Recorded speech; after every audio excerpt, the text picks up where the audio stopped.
Assalamualaikum warahmatullahi wabarakatuh. Kami dari kelompok 3 akan menjelaskan tentang rencana bisnis kami. Adapun produk rencana bisnis kami yaitu tote bag Nusantara. Nama-nama dari kelompok 3 yaitu Devitri Natalia, Suryaningsih, Anis Humaira, Bagaskara, Gustri Rante, dan Muhammad Nasrullah Kadir.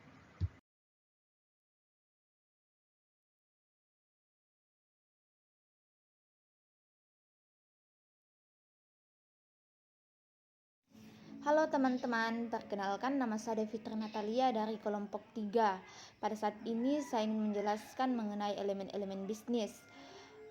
Yang pertama yaitu segmentasi konsumen atau customer segment. Segmentasi konsumen menyangkut seperti apa karakteristik individu yang potensial menjadi konsumen. Dan menurut kami ada 3 segmen konsumen yang menjadi sasaran utama dalam penjualan tote bag Nusantara ini. Yang pertama yaitu pelajar. Sasaran yang pertama yaitu siswa atau pelajar, baik siswa SMA maupun SMP. Mengapa demikian? Karena tote bag ini bisa digunakan oleh siswa dalam kehidupan sehari-hari, terlebih khusus jika tote bag ini digunakan ke sekolah. Selain itu, tote bag juga multifungsi, bisa juga digunakan untuk menyimpan buku dalam jumlah banyak. Sangat cocok untuk siswa SMP maupun SMA yang biasanya memiliki buku yang banyak untuk dibawa ke sekolah. Yang kedua yaitu mahasiswa. Sasaran selanjutnya untuk produk tote bag kami yaitu mahasiswa. Mengapa demikian? Mahasiswa cenderung lebih senang menggunakan tote bag karena cukup simpel dan terkadang mahasiswa tidak terlalu banyak membawa buku ke kampus. Jadi tote bag menjadi andalan mereka jika hendak pergi ke kampus. Selain itu, mahasiswa sangat besar potensinya dalam penjualan produk kami. Karena menurut pengamatan kami, sebagian besar mahasiswa lebih senang menggunakan tote bag dibanding ransel. Yang ketiga yaitu ibu rumah tangga atau IRT. Sasaran selanjutnya yang berpotensi dalam bisnis tote bag Nusantara yaitu ibu rumah tangga. Mengapa demikian? Karena ibu rumah tangga bisa menggunakan tote bag untuk menyimpan barang belanjaannya tanpa harus menggunakan plastik dalam jumlah banyak. Dengan membawa tote bag sendiri ketika berbelanja, maka akan mengurangi penggunaan sampah plastik sehingga menjadi ramah lingkungan.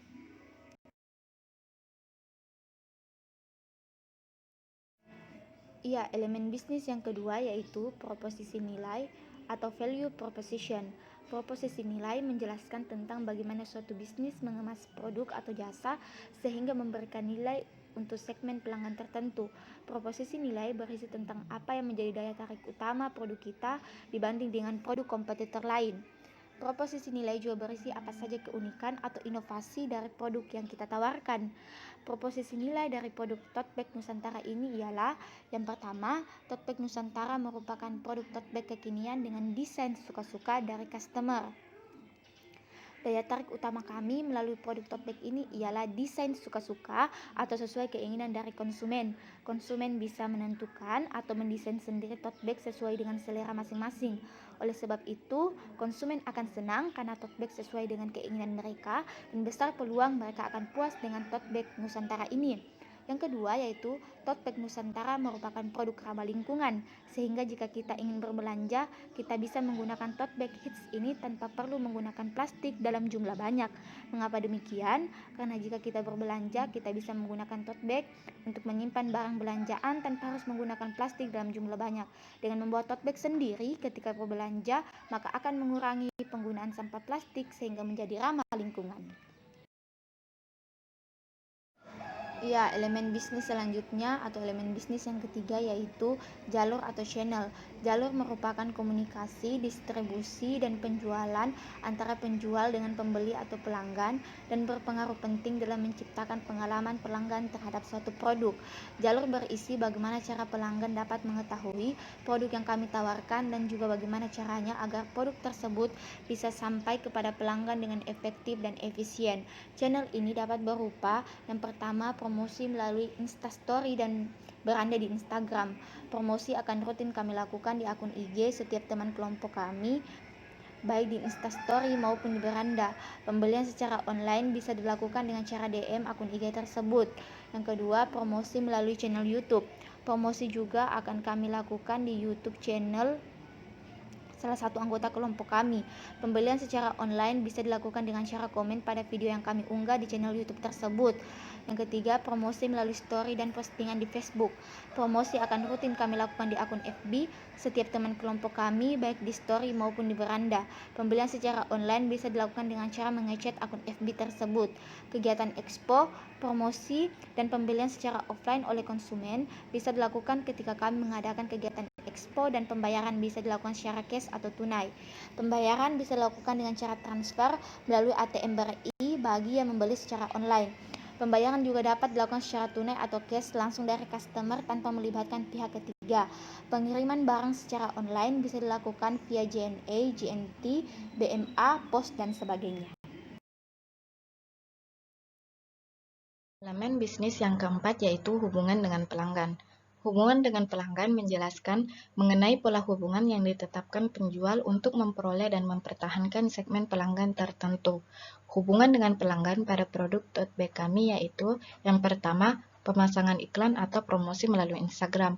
Promosi atau pemasangan iklan melalui Instagram merupakan cara kami untuk memperoleh pelanggan. Apalagi bisnis yang kami bangun ini sebagian besar kami promosikan secara online. Yang kedua, pemasangan iklan atau promosi melalui Facebook. Yang ketiga, pemasangan iklan atau promosi melalui YouTube. Yang keempat, pemasangan iklan atau promosi pada expo. Promosi dapat kami lakukan melalui kegiatan expo agar bisa menjangkau konsumen yang ingin membeli secara offline sembari melihat secara langsung hasil dari produk tote bag kami. Yang kelima, memberikan diskon untuk pembelian kedua. Hubungan customer yang kami lakukan yaitu memberikan diskon untuk pembelian kedua kali kepada konsumen sebesar 20%. Hal ini kami lakukan untuk tetap mempertahankan pelanggan kami.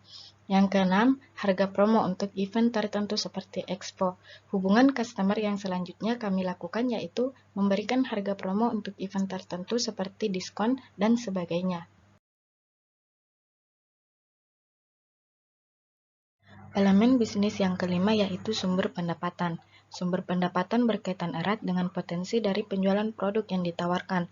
Sumber pendapatan berarti produk atau jasa apa saja yang dapat memberikan pemasukan. Sumber pendapatan utama kelompok kami yaitu penjualan Persatuan Tote Bag Nusantara.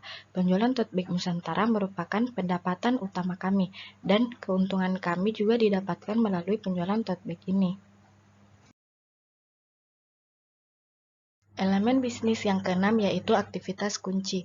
Aktivitas kunci merupakan kunci bagaimana target penjualan bisa tercapai dan model bisnis dapat beroperasi. Aktivitas kunci dalam bisnis kami yaitu yang pertama, marketing. Tugas marketing yang pertama yaitu mencari konsumen atau customer baik secara online maupun offline. Yang kedua, produksi. Kegiatan produksi yang pertama yaitu membeli bahan, dalam hal ini berupa tote bag polos di toko. Setelah membeli tote bag polos, langkah produksi selanjutnya itu menyablon tote bag polos tersebut sesuai desain yang diinginkan konsumen. Setelah selesai disablon, langkah selanjutnya yaitu mengemas atau packing tote bag yang sudah jadi tersebut ke dalam plastik kemasan. Sumber daya utama. Sumber daya utama berisi tentang apa saja aset yang dimiliki dan wajib disediakan untuk kemajuan bisnis yang ada. Aset dapat berupa bahan baku, produk, dan sebagainya. Sumber daya utama dalam bisnis kami yaitu strategi penjualan yang mudah menjangkau setiap orang karena menggunakan sosial media sebagai media utama dalam memasarkan produk yang dihasilkan. Bahan tote bag dengan kualitas terbaik. Sumber daya utama yang selanjutnya harus kami miliki yaitu bahan tote bag dengan kualitas terbaik, sehingga produk yang kami hasilkan bisa berkualitas dan mempunyai daya beli yang tinggi. Sablon dengan kualitas terbaik. Selanjutnya, kami harus memiliki sablon dengan kualitas terbaik guna menunjang kualitas produk kami. Mitra kunci. Mitra kunci berisi tentang siapa yang telah atau berpotensi mendukung bisnis tote bag ini. Mitra kunci kami dalam bisnis tote bag ini ialah toko bahan. Toko bahan sangat penting dalam mendukung bisnis kami karena bahan bakunya berasal dari toko tersebut. Tukang sablon. Tukang sablon juga berperan penting dalam mendukung bisnis kami karena tote bag polos tersebut akan disablon sesuai desain yang ada. Sosial media. Sosial media sangat besar pengaruhnya mendukung bisnis kami sebagai saluran untuk mempromosikan dan memasarkan tote bag kami ini. Mitra terkait kegiatan Expo. Ada pula mitra terkait kegiatan Expo yang berpotensi untuk mendukung promosi dan pemasaran produk kami. Melalui kegiatan Expo, kami bisa mempunyai tempat untuk menjual produk kami secara langsung. Struktur pembiayaan. Struktur pembiayaan berisi tentang biaya apa saja yang dibutuhkan untuk menjalankan keseluruhan aktivitas bisnis. Struktur pembiayaan mengoperasikan biaya-biaya yang paling penting yang terjadi ketika model bisnis sedang beroperasi. Struktur pembiayaan pada bisnis kami yaitu biaya produksi. Biaya produksi berupa pembelian tote bag polos dan biaya sablon tote bag tersebut. Biaya transportasi. Biaya transportasi digunakan jika membiayai setiap perjalanan barang yang akan diproduksi, mulai dari pembelian bahan baku sampai penjualan bahan tersebut. Biaya kemasan dan packing. Biaya kemasan dan packaging di sini yaitu kami membeli plastik display tas atau plastik sejenisnya sebagai kemasan untuk produk tote bag kami.